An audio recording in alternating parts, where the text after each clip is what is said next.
28 ऑगस्टच्या आज सरकारनं या सगळ्या मागण्याची अंमलबजावणी करून सगळ्यात सुलभता आणावी. नसता 29 ऑगस्टला अंतर्वालीत आंदोलन सुरू होणार. मराठा समाजानं आजपासून 1 महिना तुमच्या हातात. तुम्हाला गावाची गावं पिंजून काढा. याच्याच बरोबर 1 मिनिटासाठी फक्त शांत राहा. फक्त 1 मिनिट शेवटच राहिले. पश्चिम महाराष्ट्रात दौरा टाकला होता आपण. मला वाटतंय बरं का, तुम्ही म्हणला घ्यायचं तर मी घेतो. मला वाटतं, अरे मी काय सांगतो ऐक ना, पश्चिम महाराष्ट्रात आपण दौरा टाकला होता. तारीख डिक्लेअर केली नव्हती, पण मला असं वाटतं तिकडे येऊन 3-3 तालुक्याच्या 4-4 तालुक्याच्या बैठका तुमच्या घ्यायचं चाललंय गाठीबिठीचं. मला वाटतं त्या जर थांबविलं तर चांगलं राहील. त्याचं कारण तर सांगतो, तुम्ही नाही म्हणलेत मी येतोय, पण ऐकून घ्या.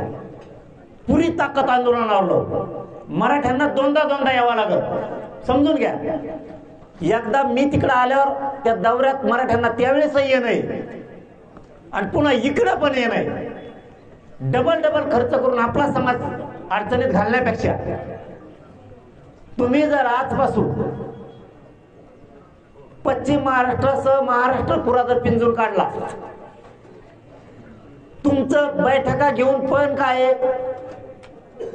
5ही गॅजेटियर लागले पाहिजे सातारा संस्थांसह. 1 मिनिटासाठी शांत व्हा फक्त, कारण महत्वाचा मुद्दा आहे. तुमचा पण काय, मी जर तिकडे दौऱ्यावर आलो तर आपण जागृती करू, गॅजेटियर घ्यावेत म्हणून. इथून बी आपण गॅजेटियरच घ्यायला लागलो तुमच्यासाठीचे, मराठवाड्यासाठीचे, विदर्भासाठीचे. त्यांच्या नोंदी निघाल्यात, त्यांना व्हॅलिडिटी देत नाही. 2 आपल्याला समाजाला खर्च होईल. मी आल्याच्या नंतर सुद्धा कार्यक्रमाला बैठकाला खर्च आणि पुन्हा इकडं पण ये नाही. त्यासाठी दोन्हीची एकच ताकद करू नका. मी बैठकाला आल्यावर तिथं समाजाला ये नाही, इकडे पण ये नाही. तुमचाच खर्च वाचत. पुऱ्यांनी महाराष्ट्र पिंजून काढा. मुंबई, कोकण, पश्चिम महाराष्ट्र, मराठवाडा, विदर्भ, खानदेश. विदर्भ खानदेशाला आरक्षण असू सुद्धा बिचारा आपल्यात येतोय. खरंच ना, तो कुणबी असून येतोय. त्यांसाठी टाळ्या वाजल्या पाहिजे. आपल्यासाठी धावून येते. ज्यांना नाही निघाले त्यांचे पण निघायला लागले. असं मला वाटतं की आपण ते जर थांबवलं तर बरं होईल. कारण मला आजपासून महिनाभर आंदोलनाची एका जागेवर अंतर्वालीत बसून तयारी करावी लागणार आहे. आणि मला उपोषण करायचं म्हणल्यावर मला 1 महिनाभर आराम गरजेचा आहे. म्हणून म्हणतो, आपण गॅजेट ते घेतल्यानंतर तुम्ही सगळे लोक, मी तिकडे येण्यापेक्षा तुम्ही जर इकडे आले, तुमच्या गॅजेटियरचा GR काढल्याच्या नंतर आपण विजय रॅली काढू. पश्चिम महाराष्ट्र आनंद उत्सव.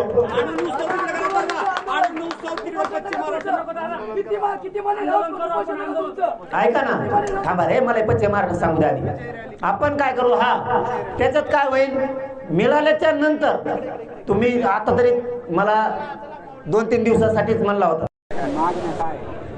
29 ऑगस्टला हे शेवटचं निर्णायक आंदोलन होणार आहे. सरकार सारखं येड्यात काढायचं काम करतं. हैदराबाद गॅजेटचा GR काढला, त्यानुसार प्रमाणपत्र वाटप केले जात नाही, व्हॅलिडिटी दिल्या जातात. 58 लाख नोंदी सापडल्यात, त्याचे कोणते प्रमाणपत्र देत नाही. सातारा संस्थान, कोल्हापूर संस्थानचं गॅजेटियर, औंध, पुणे आणि बॉम्बे गव्हर्नमेंटचं गॅजेटियर, हे आम्ही 3 वर्षापासून घ्या म्हणून सांगतोय.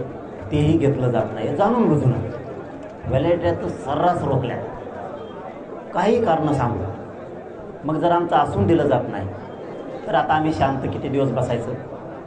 म्हणून फडणवीस साहेबांना सांगणं आहे, तुम्ही हे का देत नाही आहेत, का तुम्ही गुन्हे मागं घेतले नाहीत, का तुम्ही EWच्या SCBCच्या पोरांचा वाटोळा केला, का तुम्ही OBCचा GR काढला मराठ्यांसाठी सगळ्यांना सोयी सवलतीचा, तरीही तुम्ही त्या का लागू केल्या नाहीत. सारथीपासून महामंडळाच्या सगळ्या योजना कायमस्वरूपी बंद आहेत. पंजाबराव देशमुखांची योजना बंद, पोरांना हॉस्टेल नाही आहे, पोरांना परराज्यातल्या शिक्षणासाठी कुठल्या सुविधा नाही आहे. फक्त सांगायचं आणि GR काढायचं. मग आता 3 वर्ष ऐकलं, आता मी ऐकत नाही. हे शेवटचं आंदोलन होणार.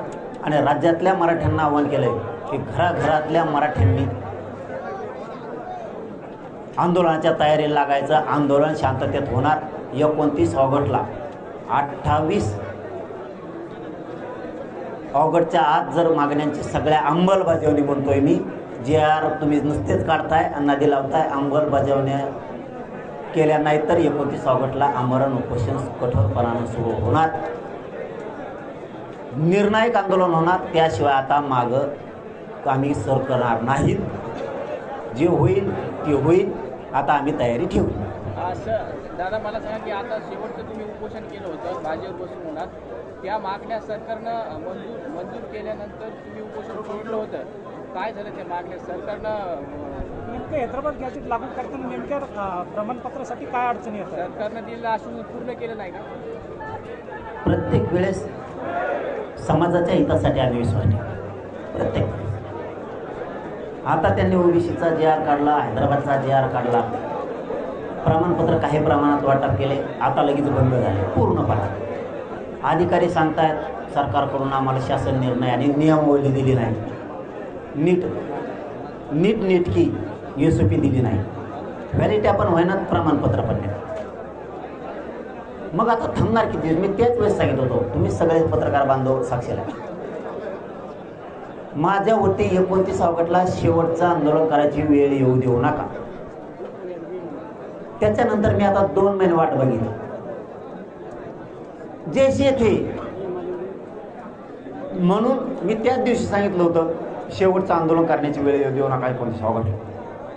म्हणून मी आज 29 जुलैला घोषणा केली. माझ्यासाठी माझा समाज महत्त्वाचा. 100% मी पूर्ण घेणार आहे. पूर्ण काहीच ठेवणार. व्हॅलिडिट्या सगळ्या पाहिजेत, कुणबी प्रमाणपत्र सगळे पाहिजेत, टोटल हैदराबाद गॅझेटियरचे सगळे GR अंमलबजावणीसह पाहिजे. आणि जे ओबीसीला वंशावळी आहे, ज्या ओबीसीला नियम आहेत व्हॅलिडिटीसाठी, त्याचप्रमाणे करा ना.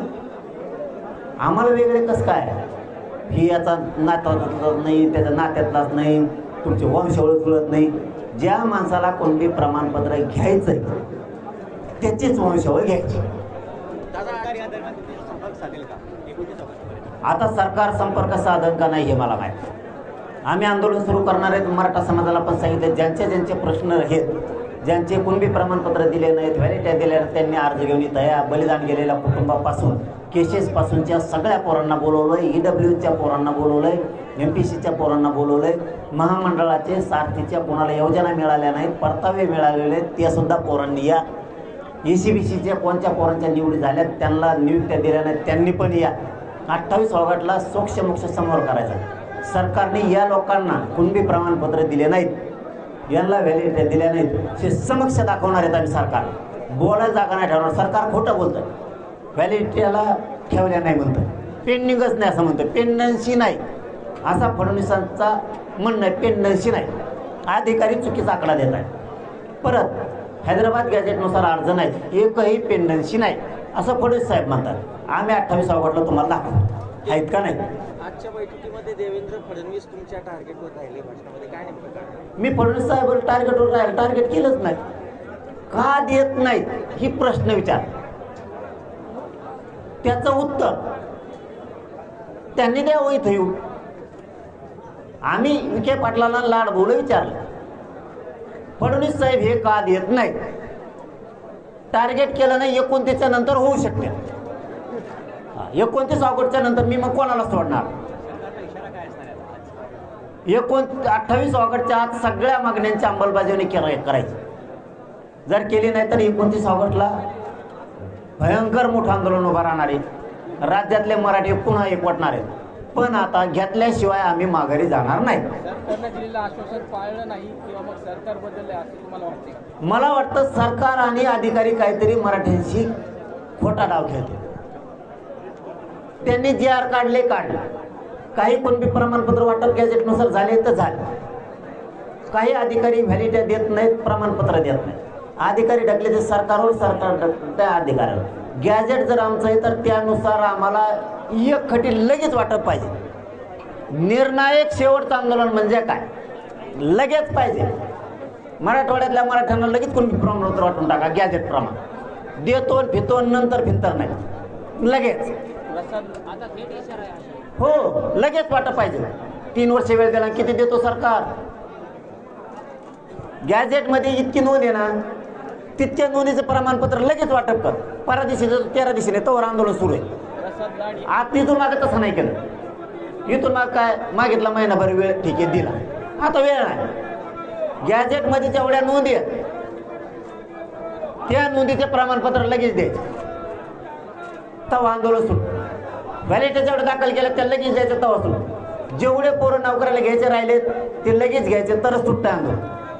58 लाख नोंदीचे प्रमाणपत्र लगेच द्यायचे, तरच सुटतं आंदोलन. म्हणजे आता सोक्षमोक्षचे डायरेक्ट लगेच द्यायचे, व्हॅलिडिटी पण लगेच द्यायचे.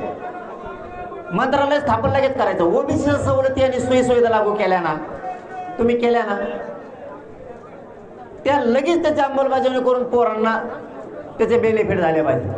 करतो लागू होईनच ते जमणार. जेवढे विषय 23-24 ह्या 24 विषयाचा कायमचा तुकडा इथंच बसून काढायचा. आंदोलन सुटल्यावर नाही, उपोषण सुटल्यावर नाही, त्याशिवाय सुटत नाही. इतकी टोकाची भूमिका आता आम्ही समाजाने शेवटची घेतली आणि 1 महिन्यात आम्ही पूर्ण मिळवणार. आणि कसं देत नाही ते आम्ही बघतो. सरकारने आता मुख्यमंत्री 2 उपमुख्यमंत्री यायचंय का नाही, आंदोलनाची दखल घ्यायची का नाही ते त्यांनी ठरवायचंय. मराठे बघणार आहेत. नाही आल्यावर खरोखर मराठ्यांना फसवतच होते. ही संदेश महाराष्ट्रातल्या मराठ्यात जाणार आहे आणि तो एकदा संदेश गेला आणि एकदा रोष नाराजीचा निर्माण झाला की 2029ला सरकार गेलं.